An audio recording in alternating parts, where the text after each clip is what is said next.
കൗരവർ എന്ന സിനിമയിൽ മമ്മൂട്ടിയുടെയും ഭീമൻ രഘുവിൻ്റെയും തിലകൻ്റെയും ഒക്കെ ഗ്യാങ്ങിനെ കുറിച്ച് വിശേഷിപ്പിക്കുന്നത് പോലെ ഒരു കാലത്ത് ഈ ക്രിക്കറ്റ് ലോകത്തെ മുഴുവൻ ഫോഴ്സും വെസ്റ്റ് ഇൻഡീസിന് ഒന്നുമല്ലായിരുന്നു.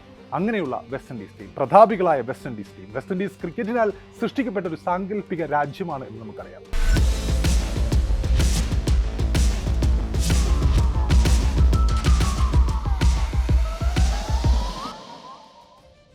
India Pakistan Asia cup final മത്സരത്തിനിടെ ക്രിക്കറ്റ് ലോകത്ത് മറ്റൊരു അട്ടിമറി നടന്നത് കഴിഞ്ഞ ദിവസം വാർത്തയായിരുന്നു. ക്രിക്കറ്റ് ലോകത്തെ പ്രതാപികളായിരുന്ന, ഒരു കാലത്ത് രാജാക്കന്മാരായിരുന്ന വെസ്റ്റ് ഇൻഡീസിനെ കീഴടക്കിക്കൊണ്ട് നേപ്പാൾ എന്ന കുഞ്ഞൻ രാജ്യം ചരിത്രം എഴുതിയത് കഴിഞ്ഞ ദിനമാണ്. വെസ്റ്റ് ഇൻഡീസ് ക്രിക്കറ്റിനെ സ്നേഹിക്കുന്നവർക്ക്, അവരുടെ പ്രതാപകാലം അറിയുന്നവർക്ക് എങ്ങനെ ഈ വാർത്തയിൽ നിന്നും മാറി നിൽക്കാനാകും? എങ്ങനെ കണ്ണീർ വാർക്കാതിരിക്കാനാകും? എങ്ങനെ നെടുവീർപ്പിടാതിരിക്കാനാകും? T20 ക്രിക്കറ്റിൽ ചരിത്രം എഴുതുകയായിരുന്നു കഴിഞ്ഞ ദിനം Nepal. A new chapter written in Nepal's cricketing history. A landmark day for Nepal cricket. Their first win over a full member nation comes against West Indies in Sharjah.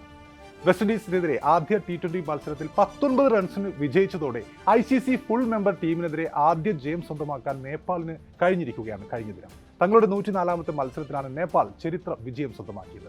ഇതിനു മുമ്പ് നടന്ന മത്സരങ്ങളിൽ അവർ 58 ജയം അവർ നേടിയിട്ടുണ്ട്, 41 മത്സരങ്ങൾ തോറ്റിട്ടുണ്ട്, 3 മത്സരങ്ങൾ ടൈ ആയിട്ടുണ്ട്, 3 മത്സരങ്ങളിൽ റിസൾട്ടുമില്ല. ഇപ്പോൾ വെസ്റ്റ് ഇൻഡീസ് എന്ന അധികാരെ അവർ തോൽപ്പിച്ചിരിക്കുകയാണ്.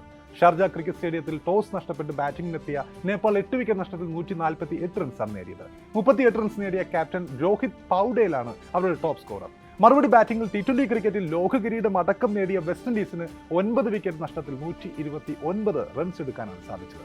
നേപ്പാളിന് വേണ്ടി കുശാൽ ബർട്ടൽ 2 വിക്കറ്റ് വീഴ്ത്തുകയുണ്ടായി. 38 റൺസ് എടുത്ത് ടോപ്പ് സ്കോർ ആവുകയും വെസ്റ്റ് ഇൻഡീസിന്റെ 1 വിക്കറ്റ് വീഴ്ത്തുകയും ചെയ്ത ക്യാപ്റ്റൻ രോഹിത് പൗഡലാണ് നേപ്പാളിനെ മുന്നിൽ നിന്ന് നയിച്ചത്. അദ്ദേഹം തന്നെയാണ് പ്ലെയർ ഓഫ് ദ മാച്ചും. മത്സരശേഷം നേപ്പാളിലെ ജൻസി പ്രക്ഷോഭത്തിൽ ജീവൻ നഷ്ടപ്പെട്ടവർക്ക് വിജയം സമർപ്പിക്കുന്നതായി രോഹിത് പൗഡൽ പറഞ്ഞതും കഴിഞ്ഞ ദിനം വാർത്താ പ്രാധാന്യം അർഹിക്കുകയുണ്ടായി. അപ്പോൾ മത്സരത്തിൽ ക്രീസിൽ നിലയുറപ്പിച്ച് പൊരുതാൻ പോലും ഇപ്പോഴത്തെ വെസ്റ്റ് ഇൻഡീസിന്റെ ബാറ്റിംഗ് നിരയിൽ ആർക്കും സാധിച്ചില്ല. 22 റൺസ് എടുത്ത നവീൻ ബിധൈസിയാണ് ടോപ്പ് സ്കോറർ. കൃത്യമായ ഇടവേളകളിൽ വിക്കറ്റ് എടുത്തുകൊണ്ട് നേപ്പാൾ ബോളർമാർ അവരെ സമ്മർദ്ദത്തിലാക്കുകയായിരുന്നു. അവസാന 2 ഓവറിൽ വെസ്റ്റ് ഇൻഡീസിന് ജയിക്കാൻ 30 റൺസ് വേണ്ടിയിരുന്ന സമയത്ത് വെറും 10 റൺസ് മാത്രമാണ് അവർക്ക് നേടാൻ സാധിച്ചത്. ICC പൂർണ്ണ അംഗത്വമുള്ള രാജ്യങ്ങൾക്കെതിരെ കളിച്ച 8 T20 മത്സരങ്ങളിൽ ആദ്യത്തെ ജയമാണ് നേപ്പാൾ വെസ്റ്റ് ഇൻഡീസിനെതിരെ കഴിഞ്ഞ ദിനം സ്വന്തമാക്കിയത്. 2014 നേപ്പാൾ അഫ്ഗാനിസ്ഥാനെ തോൽപ്പിച്ചിരുന്നെങ്കിലും അന്നവർ അസോസിയേറ്റഡ് രാജ്യമായിരുന്നു. അതേസമയം തന്നെ ഒരു അസോസിയേറ്റ് ടീമിനെതിരെ വെസ്റ്റ് ഇൻഡീസിന്റെ 4ാമത്തെ തോൽവിയാണിത്.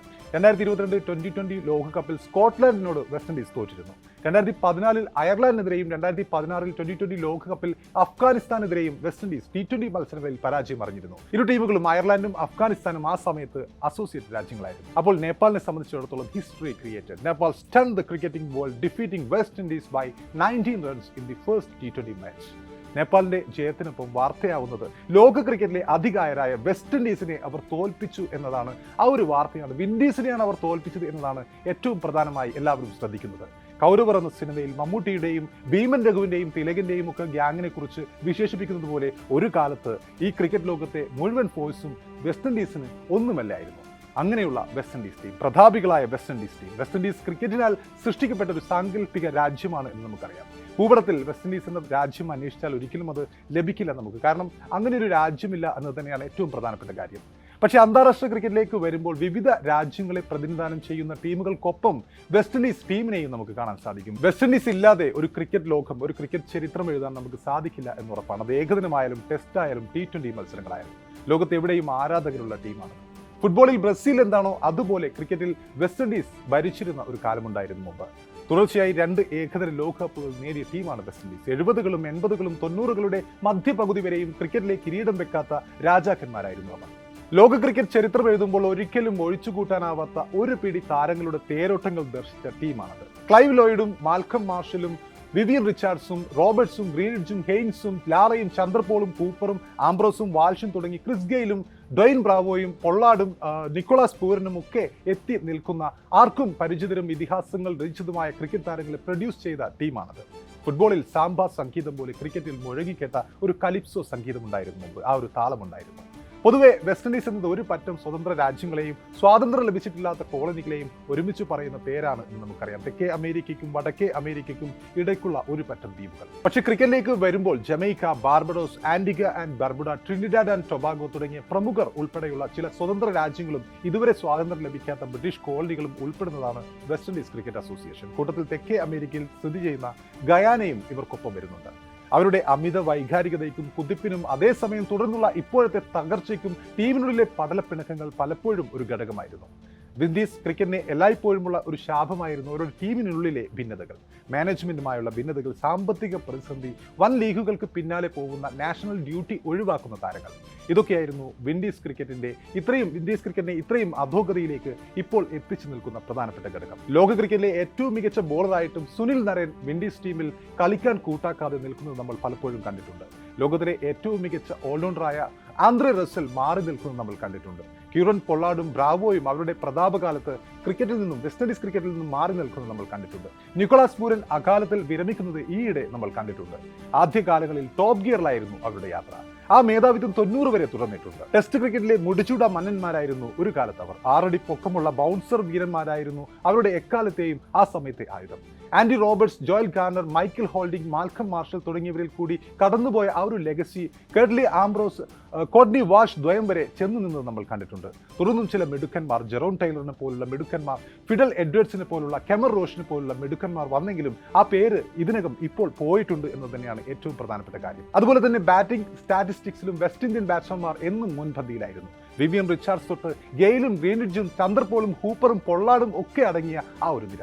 ലോകോത്തര താരം ബ്രയാൻ ചാൾസ് ലാറയുടെ കരിയർ വെസ്റ്റ് ഇൻഡീസിന്റെ പ്രതാപകാലത്തിന്റെ അസ്തമയ സമയത്തായിരുന്നു എന്നത് ഒരു വിരോധാഭാസമായി നമുക്ക് ഇന്നും ആ ചരിത്രം പരിശോധിക്കുമ്പോൾ കാണാൻ സാധിക്കും. ആ സമയത്ത് ഏകദിനത്തിലും അവർ രാജാക്കന്മാരായിരുന്നു. ആദ്യ 2 ലോകകപ്പുകളിൽ ജേതാക്കളായിരുന്നു അവർ. പക്ഷേ 3-ാം ലോകകപ്പിൽ താരതമ്യേന ദുർബലരായ ഇന്ത്യക്ക് മുന്നിൽ അവർക്ക് കാലിടറുന്നത് നമ്മൾ കണ്ടിട്ടുണ്ട്. ഒരുപക്ഷെ ഏകദിനത്തിൽ അവരുടെ തകർച്ചയുടെ ആരംഭം ഒരുപക്ഷെ അന്നായിരിക്കാം സംഭവിച്ചിട്ടുണ്ടാവുക. പിന്നീട് ഒരിക്കലും ഒരു ഫൈനൽ സ്ഥാനം അവർക്ക് ലോകകപ്പിൽ ലഭിച്ചിട്ടില്ല.